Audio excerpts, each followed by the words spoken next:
In this video, I will show you how to apply for Huntington credit card. So first things first, search for Huntington credit card and should be able to see here this Huntington Bank and you can see here the credit cards option. So head over and click on any which one of them. Now from in there, it will actually load in order to show you the credit card options that they have. They have in here a cashback credit card. They have 3 times reward. They have lower rate and secured credit card options.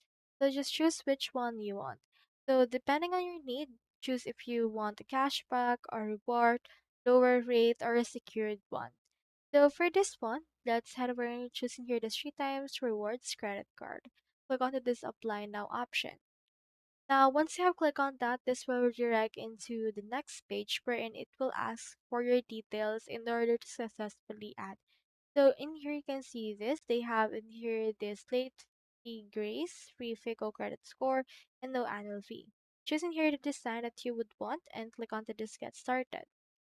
So from in there, just correct and put in here the rewards category that you want. It can be restaurants, travel, gas stations, and the like. For example, let's choose in here grocery and then click on get started. And once you have chosen that, it will actually redirect you to this one. It will ask if you're a Huntington customer. Just choose yes or no. For example, click on no right here. And in here it will actually load into this one. As you can see, sorry, only the customers with user and password are able to apply. So if you're already a customer, you can click head over to the yes and then it will proceed to log in. Now from in there, it will personalize and input all of your details themselves and it will actually review if you're eligible for this kind of card.